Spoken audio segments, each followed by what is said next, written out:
One of the things that we have out that people are starting to like a lot and is very popular is what they call a comfort pump. Okay, what is a comfort pump? One of the biggest complaints we get about water heaters is it takes forever to get hot water to my bathroom. Yes, it does, because the heater knows to make hot water or not make it. It doesn't know where it's going or how to get it there. That's the piping's responsibility. Now, one of the things that you can do is you can put in what they call a comfort pump. It's what I have in my house, and when it's off on the timer, my kids let me know about it because they are really love the comfort pump. What the comfort pump does is very simple. It goes right on the hot water line of the heater. You can see here, it's got a little valve, and that valve goes on the furthest faucet of the house. Whatever takes the longest to get hot water at, that's where we're going to put the valve. What does that do? That maintains all the pipes full of hot water. And instead of having to run a return line, which could get very expensive because from one side of the house to the other, you've got to dig underground, you got to go into the house, could cost you in the tens of thousands of dollars. Well, this doesn't.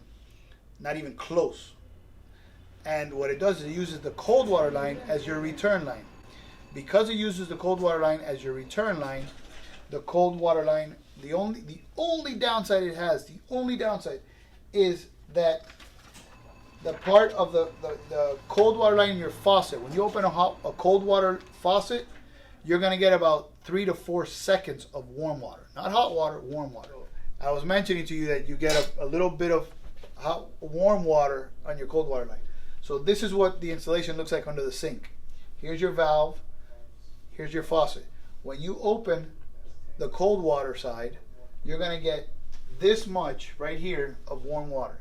That's it. That's why I say it's only going to be 2 or 3 seconds, because this is the only thing that has warm water in it. The rest is cold. So as soon as you open it, after 2 or 3 seconds, it'll be cold, like you won't even know that you have a pump connected to it. But this is the example of how easy the installation is. The best example I can give you, before I had the comfort pump, I used to turn on my hot water, the hot water in my shower, and I would go out and feed the dogs. I would come back in and put my hand and see if it was hot so I could get in. And I hate cold water, so I was definitely not getting in if it was cold.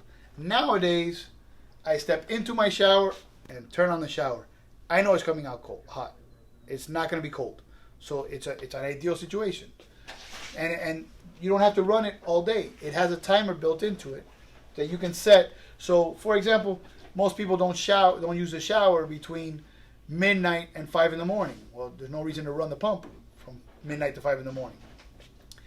If you have young kids that are away at school and you're working, well, then you're not in the house from 7 to 3. You don't need the pump running from 7 to 3. So you're going to save yourself time and money on running the pump. The pump, what is the equivalent is of a 25-watt light bulb. So that just goes to show it doesn't use hardly any electricity. You're not using electricity. All it's doing is moving heat. But after you put this pump in, when you don't have it or when it's not working, you'll know about it. And one of the other questions we get is, well, what about the maintenance on the pump? There's no maintenance on the pump. The only thing you will have to do is every 2 or 3 years you have to replace a valve. The valve usually runs around $85.